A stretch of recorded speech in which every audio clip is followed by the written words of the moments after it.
there, Wildcats. You're officially tuned into the latest episode of the WildCast. We've got a massive show lined up for you, from laughs and games with our friends to lessons learned in the classroom and around the community. We've got something for everyone to enjoy. This week, we are also joined by an extremely special guest, Director of the Buzz Henderson Center at Jewel City, Michelle Frase. Turn up the volume, Wildcats. It's Pouts on the headlines. First up, let's head to the basketball court. It's time for LMS Post Game, where we sit down with Allie Jeffries. Hi everyone, it's Bella back with post-game interviews. I'm here with Allie talking about their big win against Buchanan last night. So Allie, how do you feel about your individual performance? I think as a whole, I think we all did really well. I think we just all gave our all and hustled. Do you feel that the win was fair? I think the win was very fair because, we all just tried our hardest last night. Do you do anything special pre-game? Pre-game, I just kind of talk to my teammates and then we just go through all the plays to make sure we know them. Great. Thank you for the interview and catch you next week. Who's the greatest of all time? We're looking past LMS to the highlight of a pro athlete who's crushing it. Get ready for the GO.A.T.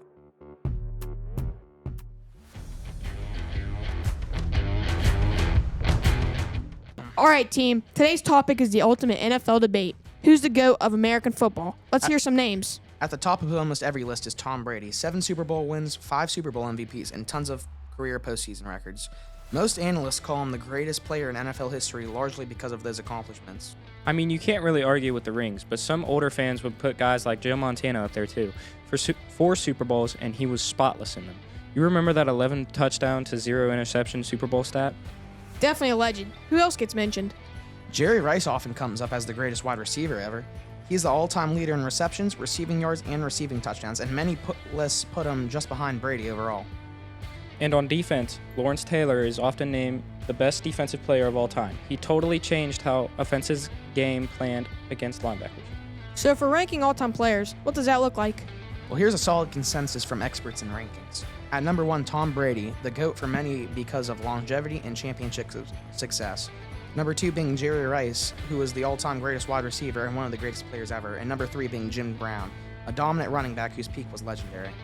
Some folks also argue about quarterbacks like Peyton Manning or even mid-century stars like Johnny Unitas, who helped shape the modern passing game. So the GOAT might depend on what you value. Championships, individual dominance, era, position, all that matters. Exactly, and that's what makes the NFL GOAT debate so great. It's impossible to have just one answer. You can make strong cases for multiple players depending on the criteria you pick. And thanks for tuning in with the GOAT. Catch you next time. Can you spot the fake? Put your detective hats on. Let's play True Truths and a Lie. What's up, guys? It's Kinley. And Maddie, and we're back for your daily game of 2 Truths and a Lie. Thank you all for tuning in on our podcast this week. Now let's turn it over to Maddie as she gives us our first 2 truths and a lie. So our first one is Lincoln Wildcats. We have a total of 12 sports teams. Mel Blanc, a famous voice actor, went to LMS, and March 15th is when the third 9 weeks ends. I really hope it's a lie since the end of the third 9 weeks ends on March 15th because I really don't want report cards to come out just yet. Ding, ding, ding. Report cards don't come out until March 17th. The 15th is on a weekend. Oh, I'm surprised I got it right. Thanks for tuning in. Catch y'all next time on the Lincoln WildCast. Welcome to 30 Second Blitz with Skylar and Tristan. The question we are asking today is how many Disney movies you can name in 30 seconds. First contestant is with the students is Michael, 8th grader student who is a thrower for LMS track team. Ready, Michael? Go.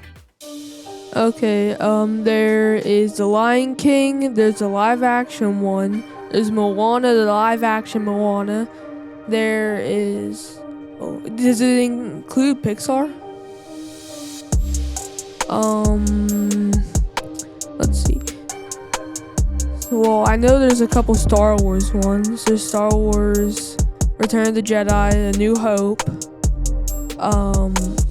Episode 3, Episode 2, Episode 1. Time's up. Michael named 10 Disney movies. Let's see if the teachers can top that. Second contestant for the teachers is Miss Hines, the world social studies teacher and student council teacher. Ready to name some Disney movies, Miss Hines? Oh, yeah. On your mark, Get set, go. Cinderella, Snow White, Tarzan, Tangled, Frozen 1, Frozen 2,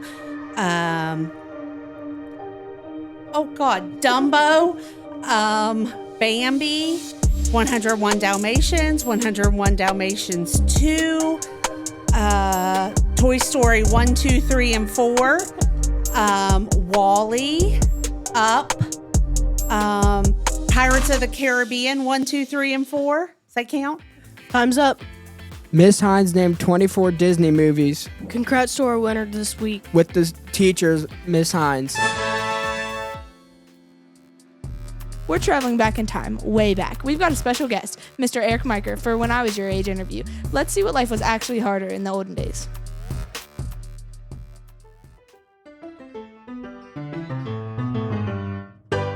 Welcome to When I Was Your Age with Ella. Allie. And Lorelai. Today's elder is Eric Miker. What? I said Ella. Restart. I said Welcome to When I Was Your Age with Ella. And then Allie did Allie. I just copied.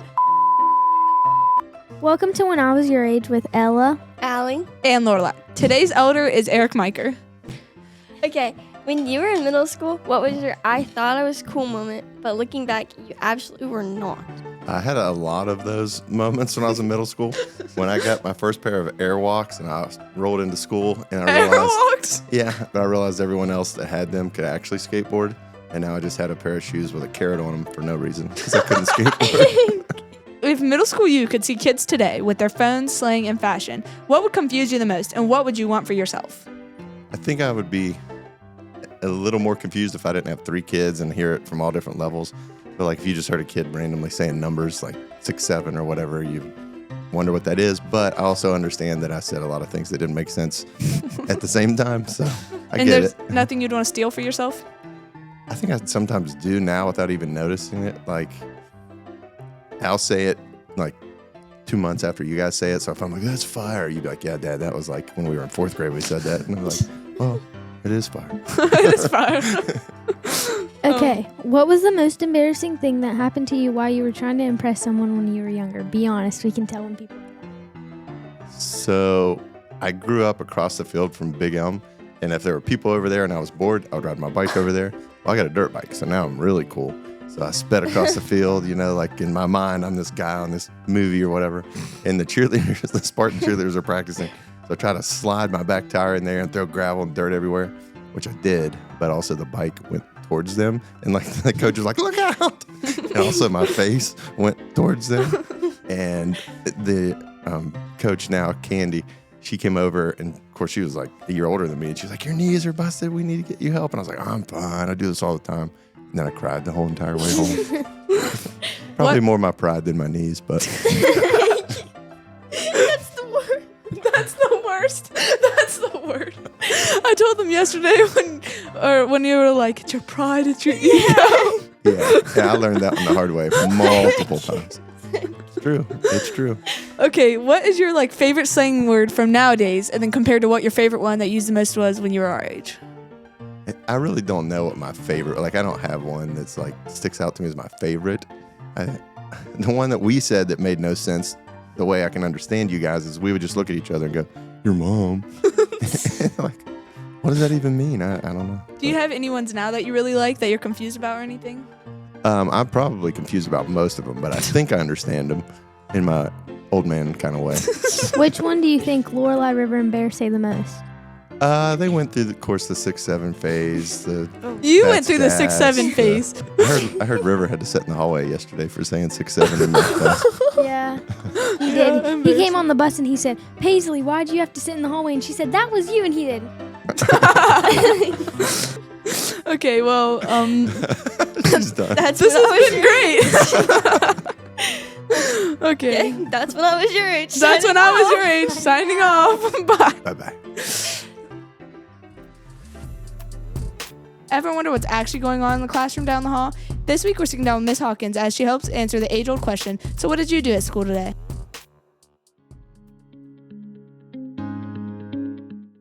Welcome back to Backpack Decoder, the podcast where we explore creative and inspiring projects happening in schools today. Today we're diving into the microscopic world of DNA, but in a very hands-on way.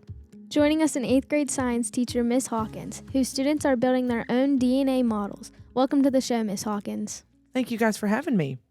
Our first question is, what is the DNA model project about?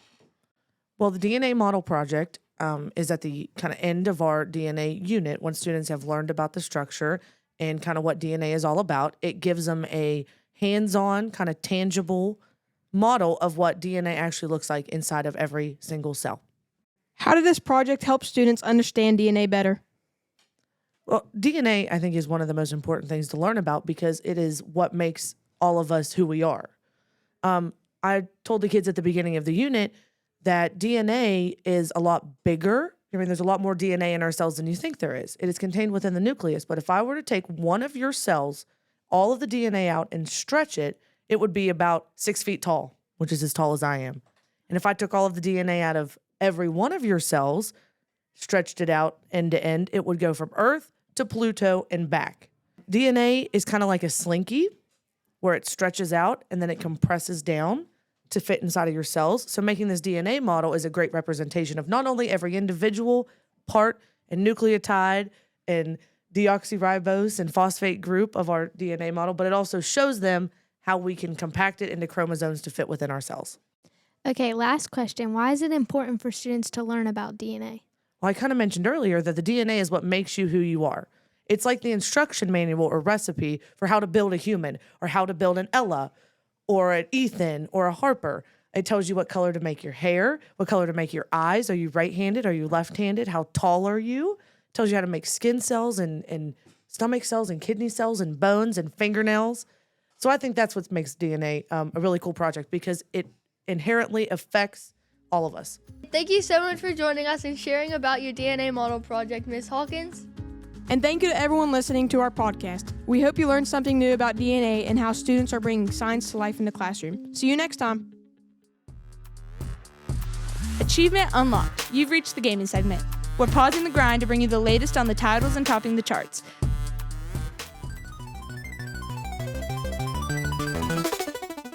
Hello, everybody. Welcome to the game segment. Name's Arnold Payne, and me and my buddies are going to talk about a few games for you again. I'm going to start off with Valve's Team Fortress 2, an old first-person shooter game made in 2007. Most of the time when you're playing, there's super silly people just goofing around in the game because it's old, not moderated. And there are different classes with different weapons and play styles, so you can combine different things together, just goof around in the game as much as you want. One of my favorite play styles is Trolldier, where I can fly around with my rocket launcher and whack people on the head with a shovel. Super awesome. Sadly, the game's only available on PC, but it is free, so if you ever want to try it out and you have a computer, go ahead. I'm going to pass it off to my good buddy, Timothy. Hello everybody, it's me, Timothy Martin, here to tell you more on games. I'll be talking about today is called Sword of the Sea. It's an open world game, but you have to do puzzles to unlock more and more of the world. Eventually, until you have the whole world unlocked, to my knowledge, is $30 on PS5 and Xbox. I will now send this to my friend Chance. This week's genre is adventure. I'm talking about the Crew Moto Fest. It is a game about driving great cars that you can collect and modify. You can drag race, you can even get motorcycles and get some friends and race. The fastest bike in the game is the Ninja H2R Lite Edition. But my favorite car is the 1969 Dodge Charger. And the first plane is free, but the crash and momentum is not realistic. Like if you go 20 miles per hour, you go flying, but when you go 310, you just do a front flip and go on your way. Thanks for gaming with us this week. See you next time. Time to talk what's in. From the most controversial hot takes to some of the not-so-serious glow-up tips. We're here to tell you what's trending. Welcome back to Hot Takes with Allie, Lorelai, Harper, and Ella. Today's hot take is if McDonald's is better than Subway. I think McDonald's is way better than Subway. I agree. Excuse me? Subway has real food, Allie. Real food, but it smells like a math test. At least Subway doesn't come with regret and stomach pains. That's just character building. Also, McDonald's doesn't ask me 45 questions before I can eat it. Because they don't care about you. And Subway lets you be creative. You can pick whatever you want. I don't want creativity. I just want nuggets. Subway workers stare at you like you're on trial, so spinach. Because you're ordering nonsense. And McDonald's nuggets are shaped like random countries. Do you really want to eat that? They are delicious country. But McDonald's fries are world class. For 5 minutes. Then they taste like sadness. Still better than Subway cookies that pretend to be soft. Subway cookies are amazing. They taste like they've been waiting. Waiting for you. Why does ordering Subway take like 30 years? Because it's custom, Harper. No, it's just a hostage situation. Subway has vegetables. McDonald's has pickles, and that's a vegetable. That is not enough. But McDonald's Sprite alone beats Subway. That Sprite burns. That's how you know it's working. Subway doesn't break ice cream machines. McDonald's doesn't pretend to be healthy. Subway doesn't have ice cream. Final answer, Subway wins. Wrong. McDonald's forever. 1, 2, 1, 2, 3, release them.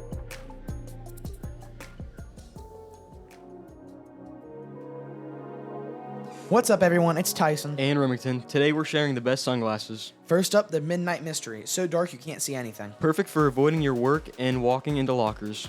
Next, the Sideways Sliders. These lenses are slightly crooked. Why see straight when life is already confusing? We also love the giant alien wraparounds. They cover half your face. Teachers will say take those off. That's how you know they're stylish. And finally, the One Lens Wonder. Depth perception, optional. Remember, it's not about seeing clearly. It's about being seen. Thanks for joining us on Glow Up Tips. Finally, let's go to our special guest interviewing team as they sit down with the director of the Buzz, Michelle Frase. Today, we are excited to welcome Mrs. Michelle Frase, the director of the Buzz Henderson Center at G.O.A.T City in Shinston, and the mom of everyone's favorite Wildcat, Maria Frase. Thanks for joining us on the show, Mrs. Frase. You're welcome. First question. We'd like to congratulate you, Mrs. Frase, on being selected as a 2026 After School Ambassador from the After School Alliance. Tell us more about the selection and what does it mean for you? Well, it's really an honor for me personally, but really the whole community of Shinston and Meadowbrook and the surrounding area. Being nominated as an ambassador by the After School Alliance is one of those recognitions that only a handful of people every year gets. Actually, there's 16 of us this year. And we represent after-school programs from across the nation. This year we have ambassadors from Alaska, Florida, Oklahoma City, and everywhere in between, and right here in Shinston, West Virginia. So it's really quite an honor.